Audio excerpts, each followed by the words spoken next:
Budget कम है लेकिन अच्छा घर बनाना है तो ये वीडियो देख लो। आज की वीडियो में बताऊंगा कि कैसे आप अच्छा घर बना सकते हो, पैसे भी बचेंगे, बजट में भी रहेगा और सही से घर बनेगा। बस ये 10 स्टेप फॉलो करने हैं, 10 चीजें हैं, 10 मिनट लूंगा। शुरू करते हैं आज का वीडियो। देखो, पहला काम करना ही क्या है, अगर आपको अपना ड्रीम हाउस बनाना है, वो भले ग्राउंड फ्लोर है, G+1 है, G+2 है, जितना भी बनाना है उसका नक्शा बनवा लो। आपके पास जितना भी बजट है, आपके पास 5 लाख है, 10 लाख है, लेकिन आपका सपना है कि आपका G+1 हो, इतने कमरे हो और आपके पास उतनी ज़मीन है लेकिन पैसे नहीं है घर बनाने के।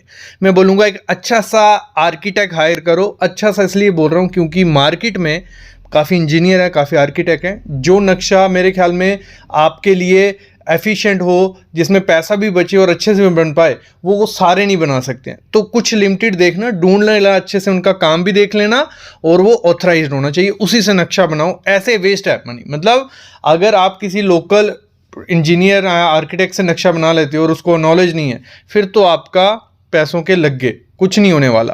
तो और दूसरी चीज इसी में जाना है कि विदाउट नक्शा, नक्शे के बिना घर नहीं बनाना है, फिर वैसे वेस्ट होने वाले हैं। देखो, नक्शा मैंने कहा था क्या करना है, आपको जैसा बनवाना है वैसा बनवाओ, भले पैसे कम है, लेकिन जब आप नक्शा बनवाओगे आर्किटेक्ट को बता देना कि मेरे को क्या करना है, इतना सा मेरे की अभी मेरी रिक्वायरमेंट है कि एक कमरा में बना लूं, एक लॉबी हो, एक किचन हो, एक बाथरूम हो, बाकी मैं बाद में कंस्ट्रक्शन करूंगा 2 साल बाद या 3 साल बाद। तो नक्शा इस हिसाब से बनाना कि ये चीजें मैं पहले बना सकूं, ये 3 चीजें बना ली और बाद में जब मैं कंस्ट्रक्शन कराऊं तो इसी प्लान के हिसाब से मैं नेक्स्ट बना सकूं। मतलब आपको प्लान पूरा बनाना है, लेकिन बजट जितना है उतनी कंस्ट्रक्शन अभी करोगे, नक्शा आपके पास होगा, आपका सपनों का घर आज नहीं, कल नहीं, परसों जरूर बनेगा। ऐसा मत करो कि पैसे कम है लेकिन मन कुछ हो रहा है बनाने का, प्लान उतना ही करोगे, फिर बाद में जब पैसे आएंगे तो फिर वो तोड़ के बनाना और वो वैसा बन नहीं पाओगे। तो अभी से आपका नक्शा G+1 या G+2 के लिए रेडी होना चाहिए, जैसे आपने ड्रीम लिया। अगर छोटे घर का लिया है आप उसी हिसाब से जा सकते हो। ये पहली चीज है। जब ये घर बना रहे होते हो, आपके पास अभी 5 लाख पड़ा है, 10 लाख पड़ा है या 20 लाख पड़ा है, तो आपको बजट का आइडिया नहीं है कि पैसे लगने कितने वाले हैं। देखो, वो आर्किटेक्ट भी आपको बता देगा क्योंकि लमसम वो आइडिया दे देगा और आप खुद से भी निकाल सकते हो। लगा लो आपका 600 स्क्वायर फीट का एरिया है या 700, 800, 900 जितना भी है, 600 स्क्वायर फीट पकड़ लिया। इस समय आरसीसी का मतलब आप पेंट से प्लास्टर तक हमारा घर कंप्लीट ही होता है। लगा लो प्लास्टर हो गया, थोड़ा पेंट हो गया और दरवाजे लग गए, अंदर का इंटीरियर नहीं भी हुआ, तो 1450 रुपया पर स्क्वायर फीट पूरे इंडिया में 28 स्टेटें हैं ना, लगभग यही रेट चल रहा है। 50 रुपये, 100 रुपये, 150 रुपया ऊपर नीचे होगा, इतना ही है। लग के आपको आइडिया लग जाएगा कि आपको घर बनाने में आना कितने वाला है खर्चा। 600 इंटू 1450 करते हैं तो आपको कुछ 8,70,000 रुपये आ गया। मतलब 8 से 9 लाख रुपए लगने वाला है अगर 600 स्क्वायर फीट का घर है। तो अगर आपने अभी अपनी जेब देखनी है कि उसमें 2 लाख पड़ा है, 3 लाख पड़ा है या 4 लाख पड़ा है, उतना पड़ा है, उसी हिसाब से प्लान करोगे। ये कमरा बन जाएगा, लॉबी बन जाएगी, बाथरूम, किचन बन जाएगी। बाकी में जो मेरे को चाहिए नीचे के फ्लोर में, ऊपर के फ्लोर में, वो बाद में बनाऊंगा। नक्शा अभी से रेडी होना चाहिए, पहली चीज करनी है। दूसरी चीज क्या करनी है, जब आपका नक्शा बन गया, कभी भी जो आर्किटेक्ट सुजेस्ट करे कॉन्ट्रैक्टर, मत जाओ। जाने में सारे बुरे नहीं होते, लेकिन चांसेस होते हैं कि बुरा कॉन्ट्रैक्टर हो सकता है। बुरा का कहने का मतलब यह है, आर्किटेक्ट और कॉन्ट्रैक्टर मिल सकते हैं, वो उस हिसाब से डिटेल बना सकते हैं कि कॉन्ट्रैक्टर को बेनिफिट हो, कॉन्ट्रैक्टर को बेनिफिट होगा तो आर्किटेक्ट को। मैं बोलता हूँ नक्शा बना के रख लो अपने पास, उसके बाद 10 दिन लो।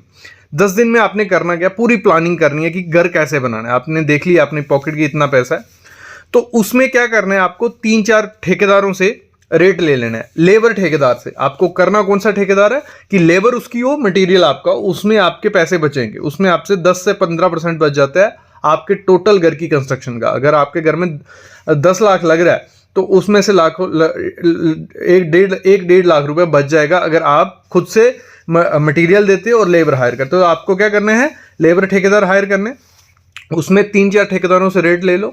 जिन ठेकेदारों से रेट लिया है देख लो, उसमें से 2 ठेकेदारों का आपको रेट पसंद आ गया कि रेट है, उनका काम देखो, क्योंकि उस एरिया में कोई ना कोई काम किया होगा, वो काम देखो जाके, ठीक है, काम देखो और फिर उसके साथ एक छोटा सा एग्रीमेंट बना लो। कोई बड़ा एग्रीमेंट नहीं बनाना है कि उधर जाना है, मतलब कोर्ट जाना है या स्टैंप्स लगानी है, सिंपल लिखवा लो, उससे दोनों को साइन होंगे उसमें तो चल जाएगा।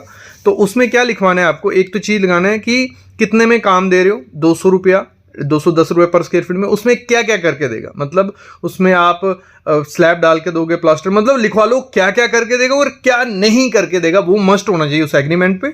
दूसरा, कितने दिन में वो काम खत्म करके देगा वो भी लिखवा लो, और पेमेंट कैसे कैसे देनी है, बस ये छोटा सा एग्रीमेंट कर लें। मटेरियल खुद से उसको देने, और मटेरियल किससे लेने, होलसेलर से, थर्ड पर, मतलब बीच में बिचौलिए से मटेरियल लोगे तो आपको महंगा पड़ने वाला है। तो आपके एरिया में हर जो घर बना रहा है उसके हर एरिया में कोई ना कोई होलसेलर होता है, उसके पास डायरेक्ट जाओ, ठीक है, और मटेरियल उससे लो।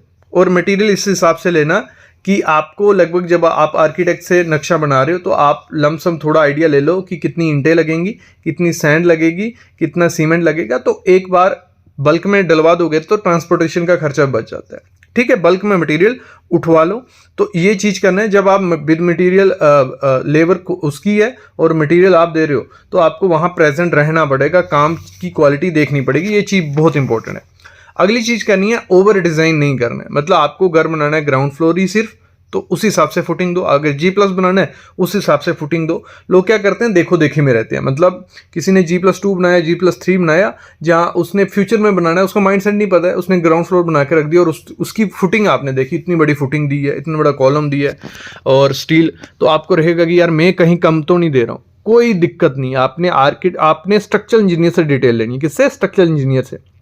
देखो, घर की कंस्ट्रक्शन में ड्राइंग बहुत इंपॉर्टेंट है। एक तो प्लान, आपका नक्शा, दूसरा उसमें स्ट्रक्चर की डिटेल, सरिये की डिटेल।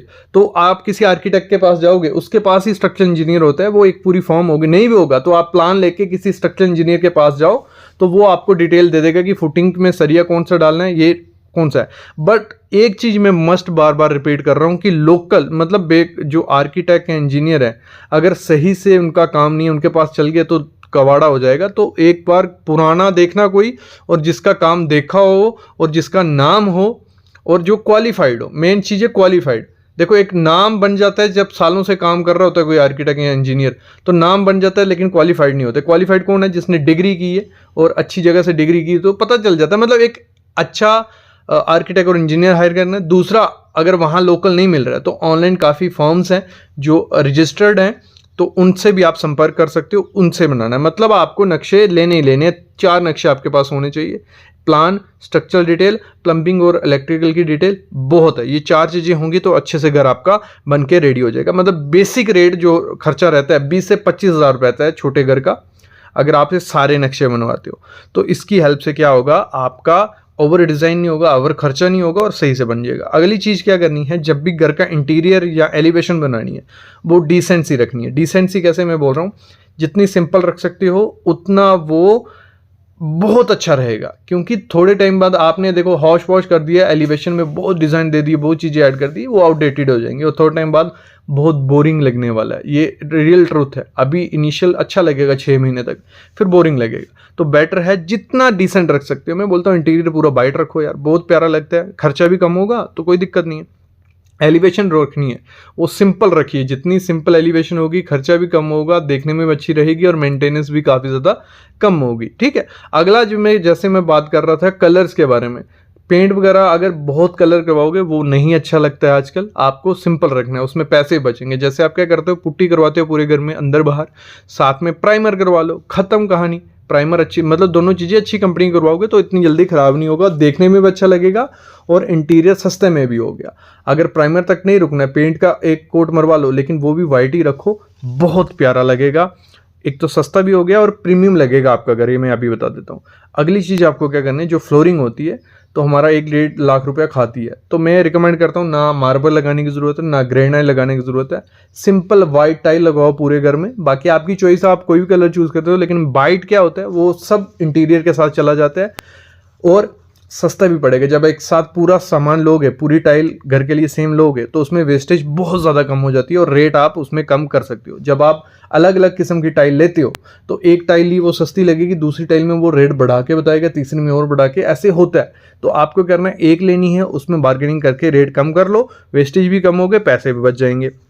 अगली चीज़ ऐसे इसी में, जब आप घर का नक्शा बनवा रहे हो, हम क्या करते हैं, प्लम्बिंग और इलेक्ट्रिक की डिटेल नहीं लेते हैं। हम क्या करते हैं, किस पे डिपेंड होते हैं, जो ठेकेदार आएगा प्लम्बिंग वाला या इलेक्ट्रिक का काम वही करेगा, वही जहरी मारेगा। मैं बोलता हूँ पहले ड्राइंग ले लो, जब आपका घर बन रहा होता है, मतलब दीवारें हो रही हैं, तब जहाँ जहाँ लाइन छोड़नी होती है कि यहाँ से पाइप जाएगी तो यहाँ से बिजली की लाइन जाएगी, तो वो पहले ही छोड़ दोगे तो तोड़ा फोड़ी नहीं करनी पड़ेगी, खर्चा कम होगा। और आपको पता होगा कि इलेक्ट्रिक और बिजली का कितना लेबर का खर्चा आएगा, क्योंकि हमारे पास ड्राइंग होगी, तो ड्राइंग मस्ट बना लो, ठीक है।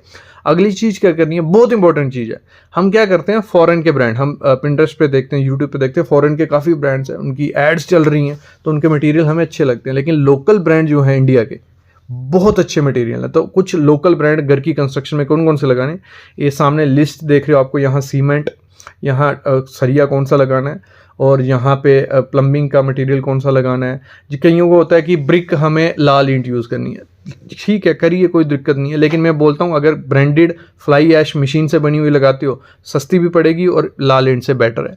WAC ब्लॉक लगाते हो बेटर है, आपकी चॉइस है, आप लाल ईंट के साथ जा सकते हो, लेकिन ये लगाते हो पैसे बचेंगे और अच्छी क्वालिटी का घर भी बनेगा। तो ब्रांड क्या करने, इंडियन ब्रांड यूज़ करने। तो ये सामने मैंने कुछ इंडियन ब्रांड भी लिख दिए हैं, आप इनमें से चूज़ कर लो।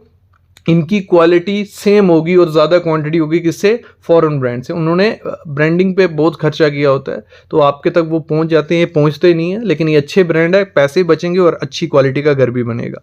अगली चीज़ क्या करनी है आपको, जब भी घर बनाना है, मैं बोलता हूँ मटेरियल लेने से पहले या बनाने से पहले रिसर्च कर लो। रिसर्च आजकल यूट्यूब बहुत हेल्प करता है, हर चीज़ को जो भी चाहिए, जो भी जानना है आपको यूट्यूब पे मिल जाएगा। यूट्यूब पे नहीं मिलता है, गूगल पे चाहिए वहाँ मिल जाएगा, चैट GPT पे। तो रिसर्च जरूर करनी है, मतलब एक दो ऑप्शन आपके पास होने चाहिए। कहीं भी दुकान पे खरीदने कुछ जा रहे हो, आपको अगर आइडिया होगा तो अच्छी चीज़ भी मिलेगी और बजट में मिलेगी। अगर जाते ही खड़े हो जाओगे वहाँ बोलोगे ये चाहिए, महंगी भी मिलेगी और अच्छी भी नहीं मिलेगी। तो रिसर्च कर लेना यार, 5-10 मिनट लगते हैं, या तो हमें कॉल कर लीजिए, हम आपकी पूरी हेल्प करेंगे। कंसल्टेशन फी रहती है हमारी 500 रुपया, जिसमें कोई भी क्वेरी है, कोई भी डाउट है, पूरा क्लियर किया जाएगा। तो वो भी कर सकते हो, ज़रूरी नहीं है, मैं बोलता हूँ रिकमेंड करता हूँ यूट्यूब, गूगल, चैट GPT, बाकी तो कॉल अवेलेबल है, कोई दिक्कत नहीं है, डिस्क्रिप्शन में डिटेल है। अगली चीज़ क्या करनी है, फॉल सीलिंग की कोई ज़रूरत नहीं है मेरे ख्याल में, क्योंकि उससे अच्छा, फॉल सीलिंग से अच्छा क्या हो सकता है, plain ceiling, surface light, chandelier use करो और बेटर है, कोई दिक्कत नहीं है। विंडोज़ में लकड़ी, मैं बोलता हूँ लकड़ी जितनी अपने घर में यूज़ करोगे उतना महंगा पड़ेगा, और लकड़ी आजकल इतनी ट्रेंडी नहीं है, इतनी प्यारी नहीं दिखती है जितना आजकल न्यू आइटम्स आई हैं। आप एल्यूमिनियम, UPVC, CPVC, तो काफ़ी मटेरियल है, वो अच्छे भी है, देखने में भी अच्छे लगते हैं। वैसे ही डोर है, जो डोर हम खुद से बनवाएंगे वो महंगे पड़ेंगे। मार्केट से जाओ, फ्लश डोर लाओ, क्योंकि क्या मतलब आजकल टर्माइट इतना ज़्यादा नहीं है, मॉइस्चर रेजिस्टेंट दरवाजों को पेंट है, प्लाई हैं, तो इतनी जल्दी ख़राब भी नहीं होते, तो वो सस्ते भी पड़ेंगे और देखने में भी अच्छे लगते हैं। मतलब रेडीमेड फर्नीचर लाओ, खुद से बनाओगे, महंगा भी पड़ेगा और इतनी ज़्यादा ज़रूरत आजकल के ज़माने में मेरे ख्याल में तो नहीं है। तो ये कुछ चीज़ें करते हो तो बजट में भी घर बनेगा, खर्चा भी कम होगा और एक क्वालिटी का घर बनेगा। कोई भी क्वालिटी से कॉम्प्रोमाइज़ हमने नहीं किए हैं, स्ट्रॉन्ग घर भी बनेगा और बजट में रह जाएगा। मेरे ख्याल में आइडिया लग गया होगा। ऐसी वीडियो अगर पार्ट 2 चाहते हो तो कमेंट करो, और जो भी वीडियो चाहते हो यार कमेंट करो, जितने कमेंट आएंगे वो वीडियो पक्का आपके लिए आएगी। कुछ लोगों के डिमांड्स हैं अभी वो पूरी नहीं हो रही हैं, लेकिन आज फिर से कमेंट करो। इस वीडियो में जो कमेंट्स होंगे उन पे गारंटी में वीडियो बना दूंगा, नहीं तो चैनल को अनसब्सक्राइब कर सकते हो यार। अभी मैं लेता हूँ अलविदा। जिन्होंने चैनल सब्सक्राइब नहीं किया तो प्लीज़ चैनल को सब्सक्राइब कर लो।